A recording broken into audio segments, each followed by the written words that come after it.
The security situation around the Crimean Bridge is reportedly shifting in ways that are unfavorable for Russian forces. According to statements made on the We Are Ukraine program by Ukrainian Navy spokesperson Dmytro Pletenchuk, several Russian patrol ships that once guarded the Kerch Strait have effectively ceased active operations at sea. While Russian authorities continue efforts to reinforce defenses around the bridge and nearby waters, a number of expensive naval units remain stationed in bays rather than conducting patrol missions.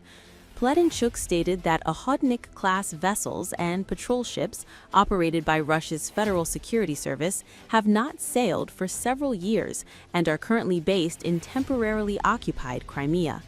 He noted that their prolonged absence from active maritime duty is itself significant.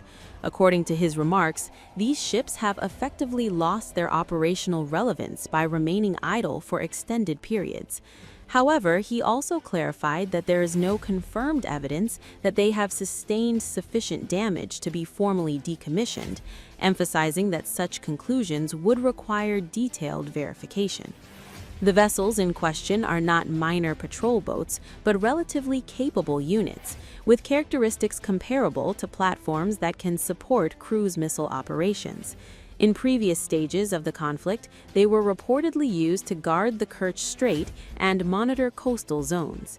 Pletenchuk suggested that their current role has been reduced largely to serving as protective assets in the waters surrounding the Crimean Bridge. He argued that the ship's limited activity indicates broader challenges facing the Russian fleet in the region. According to the spokesperson, the overall security architecture in Crimea has increasingly evolved in response to Ukrainian strikes rather than through proactive planning. He claims that Russian forces have constructed additional barriers and fortifications, some of which have been damaged or displaced by storms.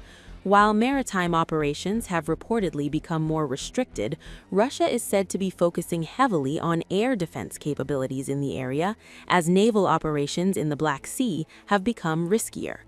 Pletenchuk further stated that multiple Russian security structures are involved in protecting the Crimean Bridge, including maritime units of the Federal Security Service and elements of the Russian National Guard. He noted that Russian authorities frequently impose temporary closures of the bridge during perceived security threats and conduct intensified vehicle inspections. Traffic restrictions are periodically introduced, and vehicles entering the bridge are reportedly subject to thorough checks. At present, according to Pletenchuk, there are no clear indications that Russia plans to fundamentally change its overall approach to guarding the bridge. However, Ukrainian naval officials have reported that electric vehicles have recently been prohibited from crossing the Crimean Bridge, describing the measure as part of tightened security protocols. Overall, Ukrainian representatives portray the current situation as evidence of mounting strain on Russian maritime capabilities in the region, while Russia continues to prioritize the defense of strategically important infrastructure in Crimea.